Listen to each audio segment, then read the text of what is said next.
Jesus, meu irmão, minha irmã, seja muito bem-vindo, bem-vinda a mais um programa Saiba Mais.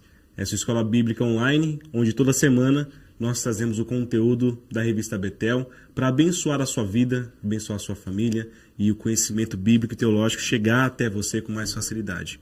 Bom, como você já sabe, nós estamos estudando aqui a história do personagem bíblico Neemias na revista Betel.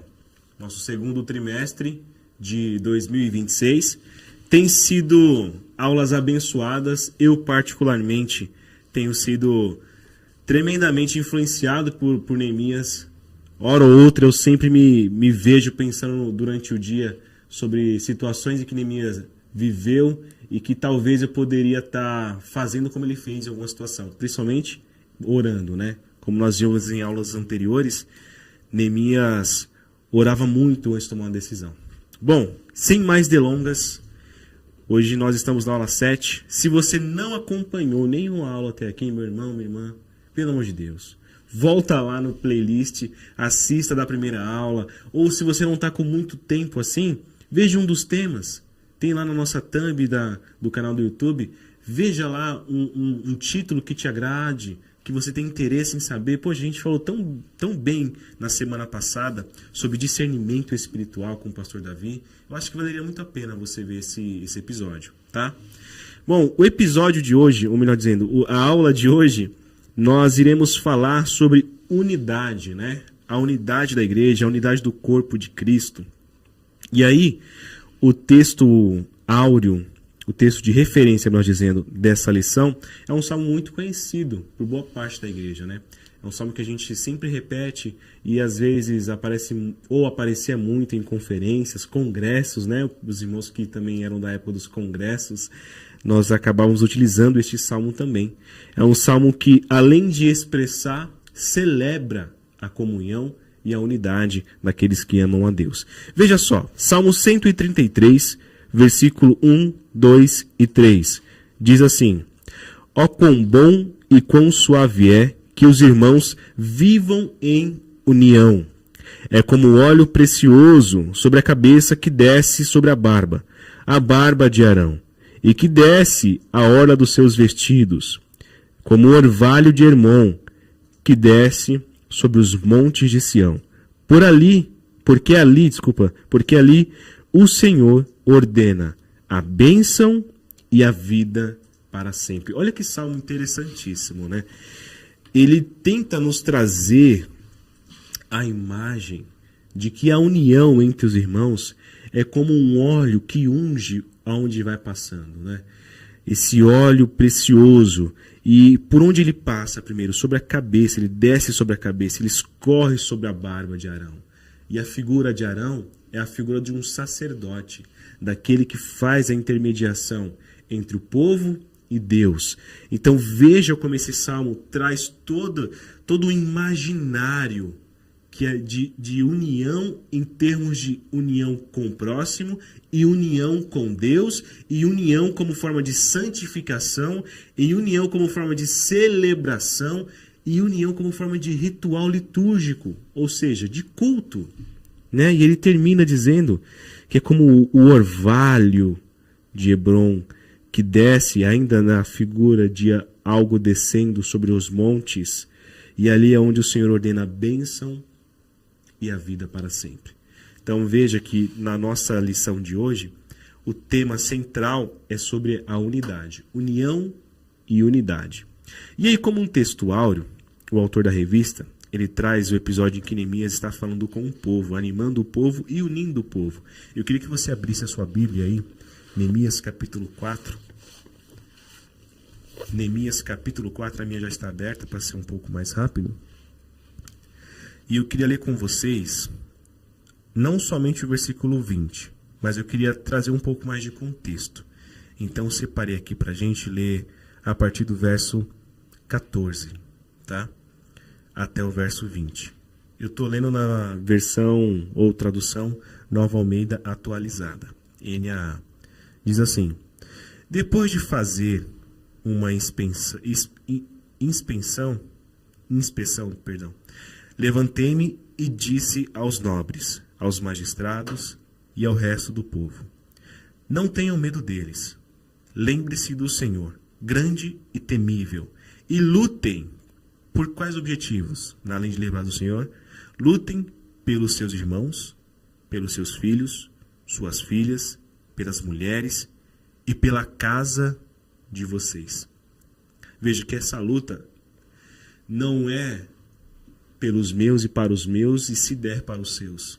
Mas o que Neemias está dizendo é justamente o contrário. Comece essa luta por um corpo social maior além da sua casa. E inevitavelmente essa luta vai chegar à sua casa. Essa vitória vai chegar à sua casa. Verso 15. Quando os nossos inimigos ouviram que nós já sabíamos disso e que Deus tinha frustrado os planos deles, voltamos todos nós para a muralha, cada um a sua obra. Daquele dia em diante, metade de meus homens trabalhava na obra e a outra metade empunhavam lanças, escudos, aços e couraças. E os chefes estavam para trás de toda a casa de Judá. Versículo 17, que reconstruía a muralha. Os carregadores que por si mesmo tomavam as cargas, cada um com uma das mãos fazia a obra e com a outra segurava a arma. 18. Os construtores, cada um trazia a sua espada na cintura, enquanto construía. Então veja que é um cenário de estar construindo, mas também estar preparado para se defender. Aqui não é preparado para atacar, aqui é preparado para se defender. O que tocava a trombeta estava ao meu lado. Eu disse aos nobres e aos magistrados e ao resto do povo: grande e extensa é a obra, e nós estamos espalhados na muralha, longe uns dos outros. Vamos fazer uma pausa aqui rapidinho. Depois de ter reunido o povo, encorajado o povo, falado o povo não ter medo, Neemias, ele vê todo o povo se armando não somente com armas de defesa, mas também com armas de trabalho. E ele identifica que a muralha é extensa e que as pessoas e os construtores estariam separados uns dos outros, porque cada um estaria no seu recinto, né, no seu círculo ou no seu espaço, fazendo essa obra, levantando essa muralha. E aí ele diz o seguinte: olha, vai ter alguém tocando a trombeta. E quando esta trombeta tocar, porque nós estamos muito longe, quando esta trombeta tocar, veja só o verso 20. No lugar em que ouvirem o som da trombeta, ali reúnam-se em volta de nós. O nosso Deus lutará por nós. Então veja, irmãos, que o contexto desse textuário é Neemias dando estratégia para o povo se unir em momentos de batalha, se unir em momentos de defesa, se unir em momentos de construção. Porque nada disso terá êxito se cada um fizer aquilo que lhe der na cabeça. O que der na telha, deu vontade de fazer, eu vou lá e faço. Nem tudo funciona assim, ou melhor dizendo, quase nada funciona assim. Porque a unidade, a união também envolve responsabilidade. Então o que Neemias está pedindo para que o povo continuem trabalhando, mas mesmo estando separados por alguns metros fisicamente, nós estamos unidos no mesmo propósito. E assim, eu queria iniciar com vocês agora na revista. Vamos ler a introdução da revista. Lição de número 7, né? A introdução, falando sobre unidade, diz o seguinte: um dos motivos do êxito de Neemias foi ter conseguido unir o povo judeu diante dos desafios que surgiram na reconstrução do Muro de Jerusalém. Nessa lição veremos a importância da união entre os irmãos, um fato que faz parte de toda a história da igreja. Tópico 1. Deus nos fez seres relacionais. Isso é um ponto muito importante aqui. O autor da revista, ele traz nessa introdução do tópico 1 o seguinte: Deus declarou que não é bom que o homem esteja só, e criou a mulher, estabelecendo a união como fundamento de vida. Aqui a ideia que ele quer trazer é que naquela situação do estabelecimento do casamento, da união entre o homem e a mulher, ele identifica que essa união também vem para suprir uma falta do homem, não somente da mulher como sua companheira, mas do homem ter relações com outro igual ou semelhante a ele. Então, crescemos com e para o outro. Crescemos com os outros e para os outros. Aprendemos linguagem, valores e vocação no convívio. A igreja segue essa lógica. Em Cristo somos um corpo com muitos membros, edificando-nos em amor. Por isso, não abandonamos a congregação. Não abandonamos a congregação. Reunimos-nos para palavra, oração e comunhão. Rapidamente aqui. Então, a ideia que o autor quis trazer é que, desde de sua criação e os seus primeiros passos nessa terra, o homem, neste caso Adão, Deus o identificou que não era bom que ele estivesse sozinho. E a solidão é sempre um refúgio ou uma fuga para alguma dor ou algum problema que nós não queremos enfrentar. E eu digo solidão como algo contrário e diferente à disciplina espiritual da solitude. A disciplina espiritual da solitude, ela consiste em um momento em que você se retira do convívio com as pessoas e passa algumas horas, talvez, algum momento em solitude, sozinho, em reflexão e em oração. Isso é a disciplina da solitude, o que é diferente da solidão. Quando a pessoa fica exclusa, se exclui e muitas das vezes não quer enfrentar algum problema ou acometido de alguma enfermidade na alma, essa pessoa passa agora a procurar meios de ficar solitária. E aquilo que deveria ser algo semelhante à solitude acaba se tornando algo muito terrível. A pessoa acaba indo para a escuridão e precisa que alguém a resgate de lá, porque em muitos casos ela não tem forças para sair desse momento sombrio.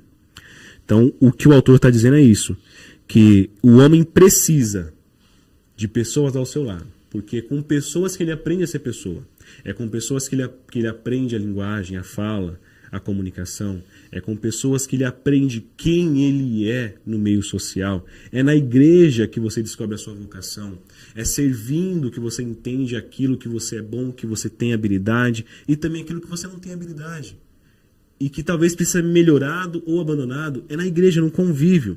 Então não é bom que você esteja sozinho, mas sim esteja integrado e fazendo parte de um corpo, o corpo de Cristo, que é composto não só de muitos membros, mas de muitos irmãos, pois somos filhos do mesmo Pai. O tópico 1.1 fala sobre vivendo em união. Então eu vou reforçar aquilo que eu já havia mencionado aqui, lendo o que o autor traz sobre a definição do termo união.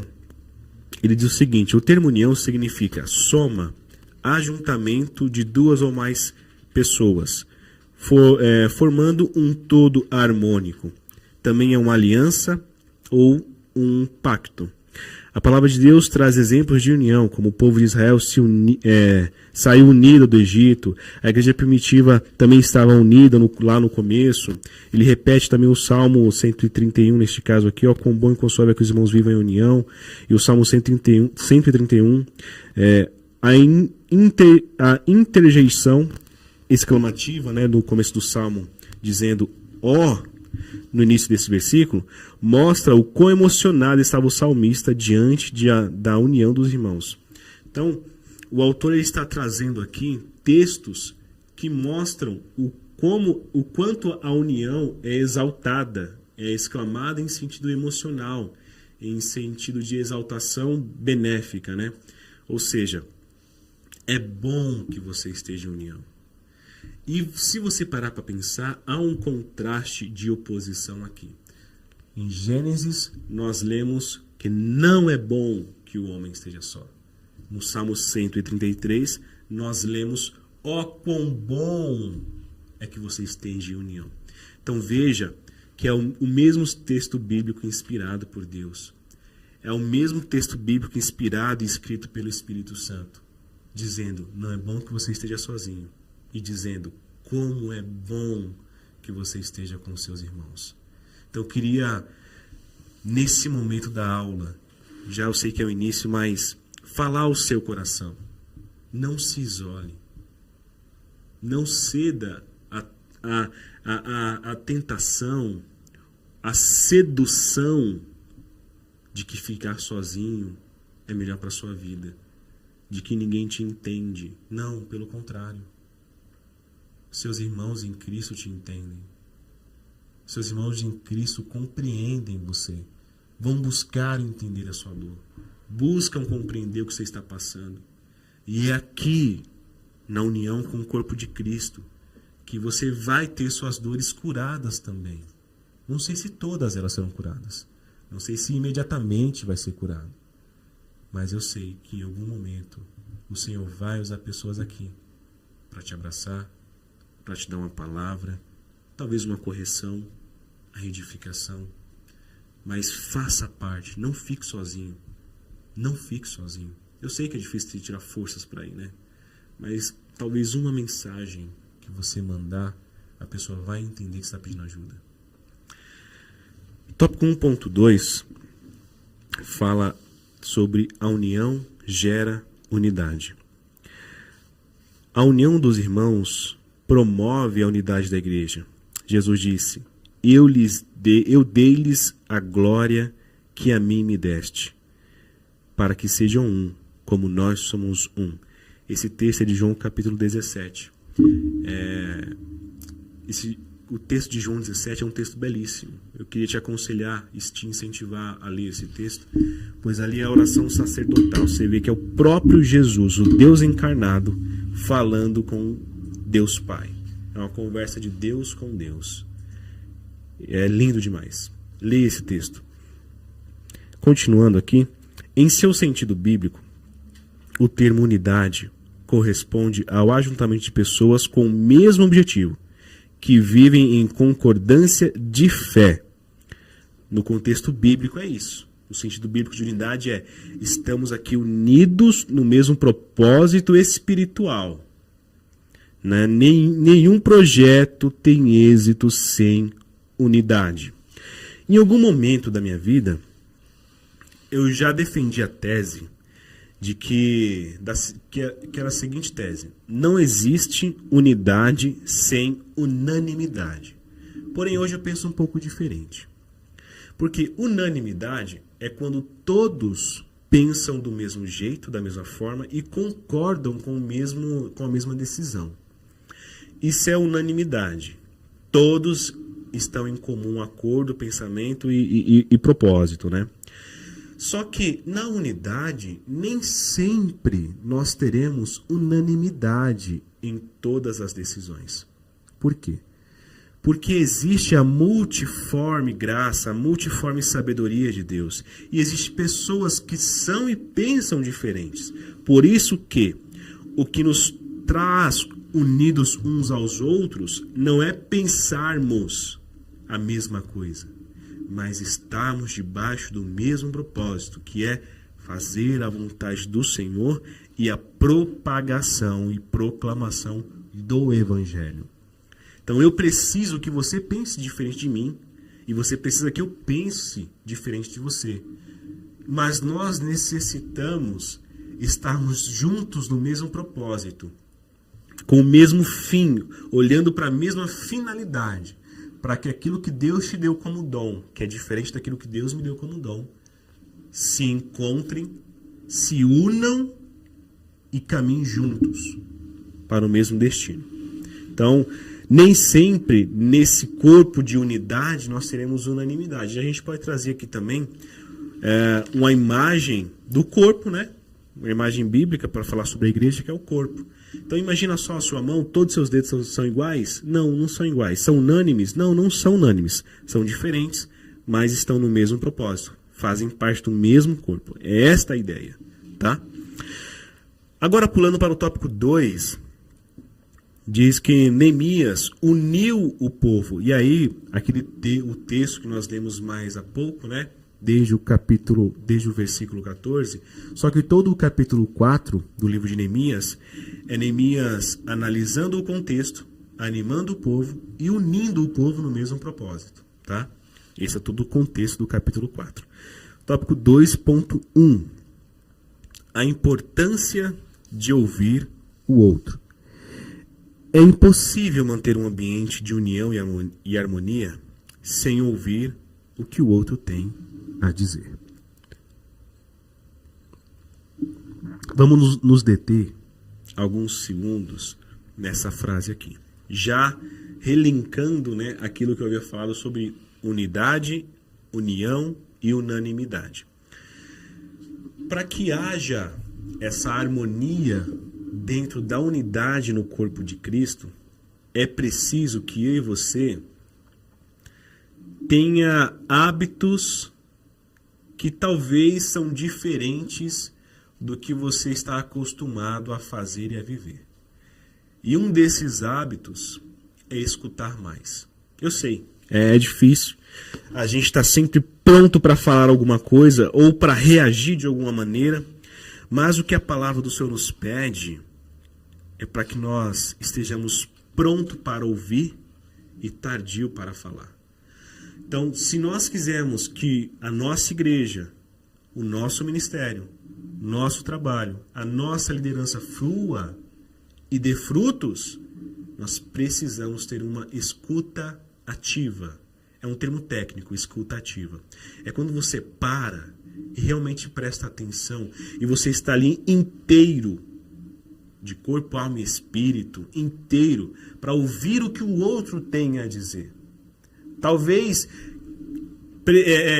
pondo por alto os seus pressupostos ou seus preconceitos sobre alguém ou alguma coisa e ouvir o que aquele irmão, que aquela irmã tem para te dizer.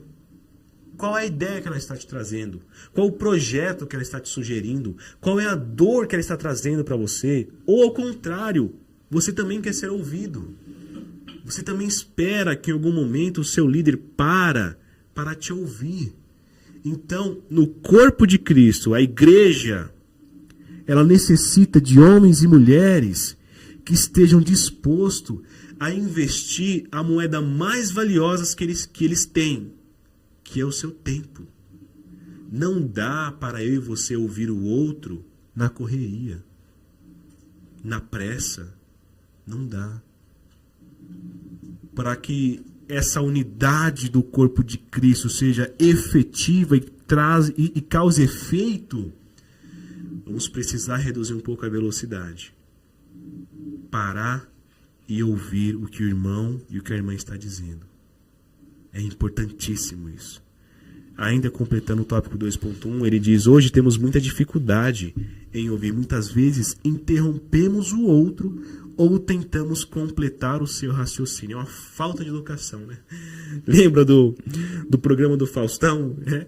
Eu lembro que ele sempre interrompia as pessoas, tirava o microfone e falava por cima. Não, e é isso, ficava cômico isso, né? Para não dizer trágico, mas quantas vezes eu e você estamos fazendo isso com as pessoas?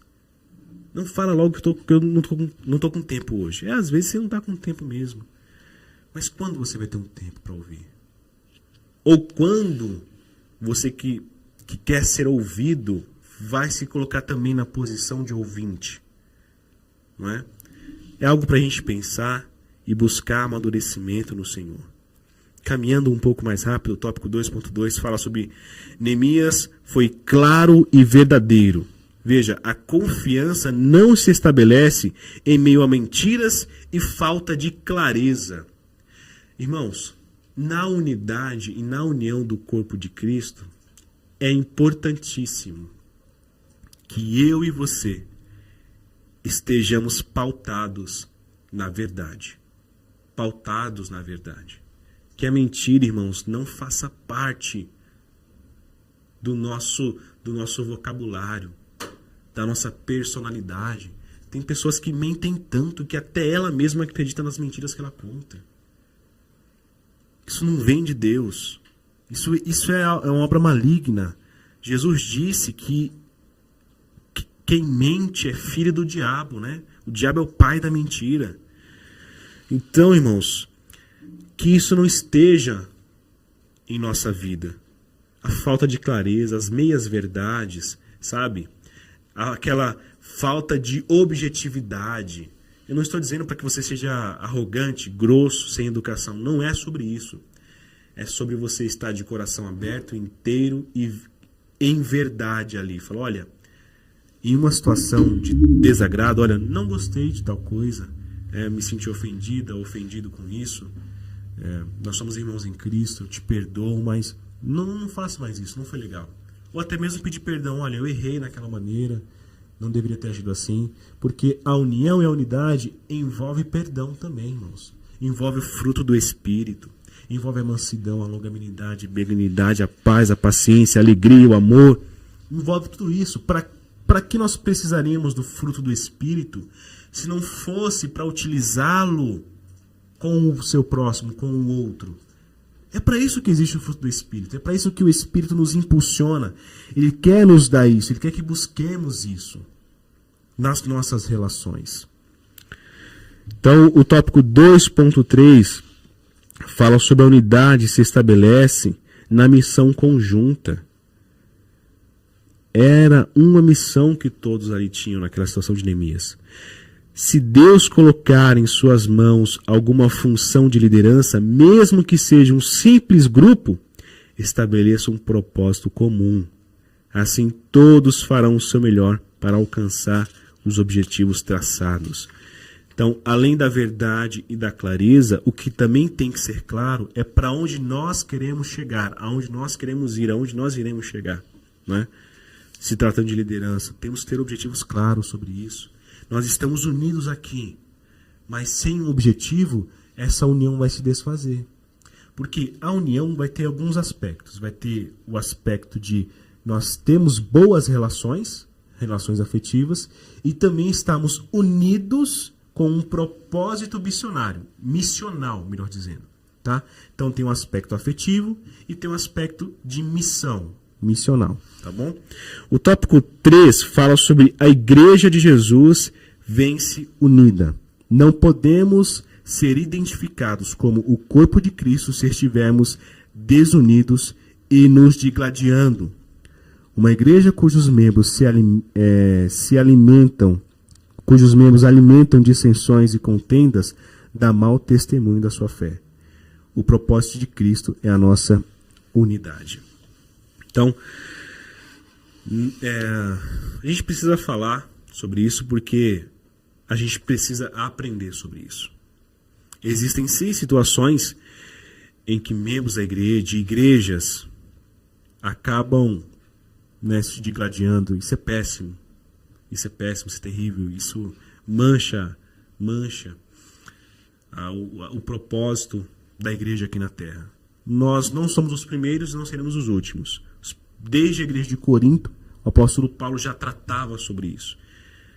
Uma coisa que nós precisamos entender também a respeito das cartas, não só de Paulo, mas as epístolas gerais também, é que elas foram enviadas com um propósito, ou um dos propósitos, era corrigir situações de desvio, corrigir problemas. Então, quando você lê a primeira carta aos Coríntios, você vai ver o apóstolo Paulo tratando sobre tantos e tantos temas. Desde de relações abusivas até mesmo divisões dentro da igreja. Então, os problemas que nós vivemos ou alguém vive em determinada denominação não é tão diferente dos problemas que os apóstolos trataram e já trouxeram soluções para aquilo. Por isso que nossa unidade em Cristo ela deve estar pautada pela palavra de Deus, o amor ao Senhor, o amor a Jesus e o amor ao próximo. Sim, nós falamos de amor não é porque nós sabemos amar, é porque nós não sabemos amar. É por isso que nós lemos, pregamos e ensinamos e aprendemos sobre o amor. Porque nós não sabemos ainda como fazer isso, mas Cristo sabe. O Espírito Santo sabe e Ele nos ensina a fazer isso. Tá? O tópico 3.1 fala sobre a desunião revela uma vida segundo a carne. O tópico 3.2 ressalta que a igreja unida revela a manifestação de Cristo ao mundo. E o tópico 3.3 ainda nos mostra que unidos podemos fazer a obra de Cristo. Bem, eu sei que essa aula foi um pouquinho mais rápida, mas eu tentei trazer aqui os pontos principais que eu elenquei dessa aula de número 7 sobre união. Espero que você tenha sido abençoado por essa aula. Antes de encerrar, eu queria ler a conclusão para você. Neemias uniu as pessoas à sua volta e, mesmo com toda a oposição, num curto espaço de tempo, conseguiu realizar a grande obra que Deus colocou em suas mãos. Que possamos aprender com o seu exemplo, amar nossos irmãos e ter comunhão uns com os outros. Queridos, eu desejo de coração que essa aula tenha abençoado você. E assim como eu falei no meio da aula, né, se você está se sentindo solitário ou distante, precisando de alguma ajuda, lute contra isso pelo menos um pouco e fale com alguém. Eu digo isso porque nós estamos aqui no meio online e nem sempre eu consigo estar respondendo você. Talvez você não me conhece pessoalmente. Então fica um pouco mais difícil isso. Mas tem alguém na sua igreja? Ou se você frequenta a mesma igreja que eu, me procure. Procure alguém que você tenha afinidade para conversar. Procure um irmão ou uma irmã mais velho e experimentado na fé. Busque ajuda. Não é bom que o homem esteja só. Porém, ó quão bom e quão suave é que você viva em comunhão, em unidade e em união com seus irmãos. Amém? Espero que você desfrute dessa aula, seja impactado pela palavra de Cristo e Deus te abençoe em nome de Jesus. Semana que vem teremos a aula de número 8. Eu te espero aqui. Deus abençoe você. Até a próxima.